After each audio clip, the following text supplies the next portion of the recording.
विरोधकांनी टीका अजून 25 वर्ष करतच राहावं. विरोधकांच्या पोटात पोटसू उठलेलं आहे. कदाचित त्या लोकांना वाचता येत नसावं म्हणून हा प्रॉब्लेम आहे. परंतु हे बजेट नवं कोरं करकरीत आहे.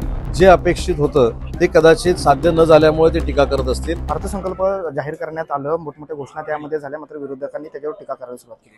नाही, विरोधकांनी टीका अजून 25 वर्ष करतच राहावं ही माझी त्यांना शुभेच्छा आहे. पण विरोधकांना जे अपेक्षित होतं ते कदाचित साध्य न झाल्यामुळे ते टीका करत असतील. आजचं हे बजेट शेतकऱ्यांचं बजेट आहे, महिलांचं बजेट आहे, युवा वर्गाचं बजेट आहे.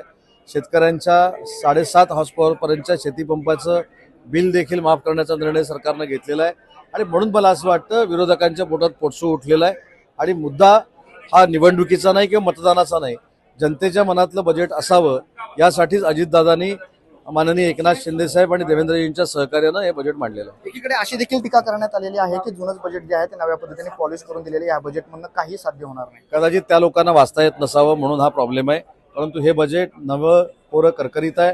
पूर्वीच्या योजना देखील आम्ही त्याच्यावर अंमलबजावणी करणार आहोत आणि नवीन बजेट देखील लवकरात लवकर इम्प्लिमेंट करणार. या शासनाचं हे सांगता बजेट आहे अशी देखील टीका करण्यात आलेली आहे. हे सरकार पूर्ण येणार नाही, त्यामुळे ह्यांचं हे शेवटचं बजेट. मागच्या लोकसभेमध्ये नरेंद्र मोदी साहेब पंतप्रधान होणार नाहीत असं देखील ते सांगत होते. नरेंद्र मोदी साहेब पंतप्रधान झालेले आहेत. तसंच 4 महिन्यानंतर विधानसभेच्या निवडणुकीनंतर महायुतीचं सरकार येईल आणि जे विरोधक आज बोलतायत त्यातले काही लोक सभागृहात येतील, काही लोक घरी जातील, परंतु ते सभागृहात विरोधी पक्ष म्हणूनच बसतील. सभागृहात विरोधी पक्ष हा विरोधी पक्ष म्हणूनच बसेल, हा शेवटचा आमचा अर्थसंकल्प नव्हता.